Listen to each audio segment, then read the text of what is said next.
Hey guys, Dennis back with a brand new video. So, do you have a Ford F-150 and you're having problems with it not starting? I'm going to show you the same issue that I had on my truck, and maybe it applies to you, so stick through to the end of the video. I'm going to show you how to fix it.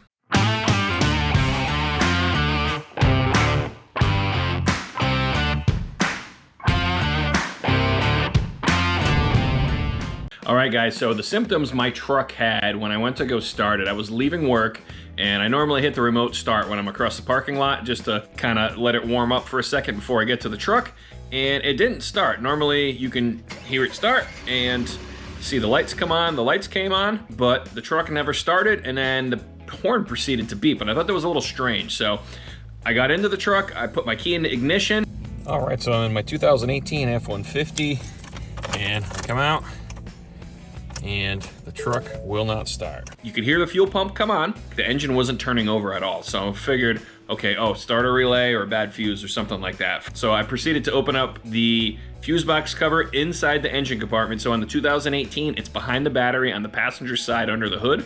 You also have a fuse box in the passenger footwell. Fuse number 5 is a 30 amp fuse. That is the fuse for the starter. Check that, everything was fine. I actually even swapped it out with another 30 amp fuse that was in the fuse box. Same symptoms, nothing. I grabbed the multimeter, I checked the voltage going to the solenoid on the starter when the key was turned, and I had power to the starter. So that immediately told me that the starter was bad. So I'm gonna show you the starter that I removed and what it looks like and where it failed. This is the one that came out of the truck. All right, so this is supposed to be one continuous piece of metal right here, and you can see I can put my meter lead right in between here. It's gone. All right, this is what it's supposed to look like right here. And so I'm almost 100% confident that this is the issue.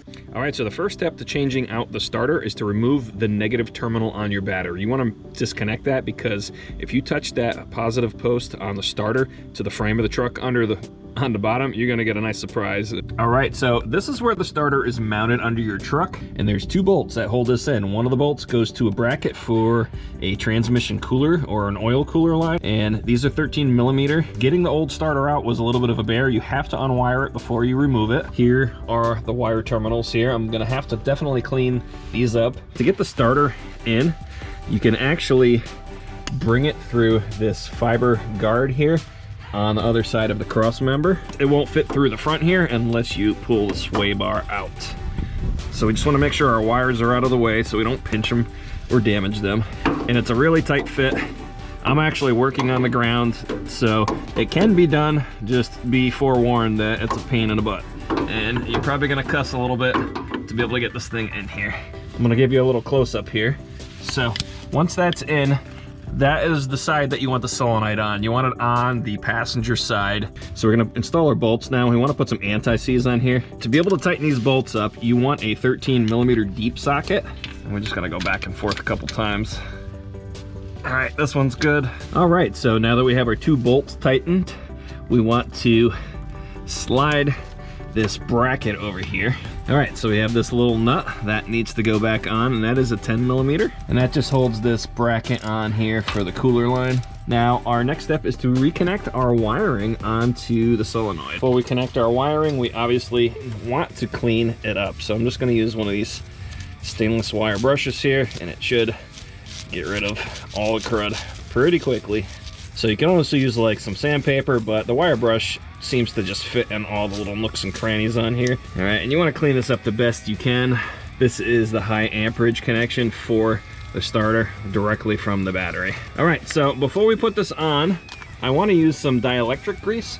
And what that is it provides corrosion protection here. And I'm using this stuff called Ample. What I'm gonna do is I'm gonna put some of this on the back side, and it's just like a clear gel. It almost looks like silicone, and that'll help that from corroding again. See the post on there that doesn't have a nut and washers on it? That's where we're putting the high power wire to, the red wire with that plastic boot on it. And then that very small terminal at the bottom, that is the small brown and green wire that we're gonna be connecting last. So we have to remove the nut, lock washer, flat washer off of that post, and then we can slide our connector on. So we're gonna get this first wire on. Okay, once we get that wire on, we can put our flat washer over the post. We'll put our lock washer and then our nut. All right, so I'm using a 1/4" drive ratchet with a 13 mil socket on it. All right, so once that's tight, there is a cap that's part of this connector here. We're gonna fill that with dielectric grease and we're gonna snap that over. Okay, so I also put dielectric grease on this last wire, and this one's gonna be a little tricky to get on here because everything's kind of in the way now. So you gotta kind of come from the back side here and put the flat washer on first, then the lock washer, then without knocking those off, get that nut started on there. And this is our last connection, and then we put our battery back on and give it a shot. All right, now our very last step is to connect our negative battery terminal, and before we do that, we just want to make sure that it's really clean. All right, so we got our negative terminal back on. We're gonna tighten this up now, and this whole thing's gonna want to turn as you're tightening it. All right, so we got our battery all connected. One thing to note, if you try to remote start your truck, it will not start with the remote start if the hood is open. All right, guys, moment of truth here. What do you think? You think it's gonna start? I'm pretty sure it's gonna start. Built Ford tough, but not built rust proof. Oh, look at that. No hesitation at all. All right, guys, so if you found this video useful, make sure to hit that like button and subscribe, and check out my other DIY videos. I have a ton of them out there.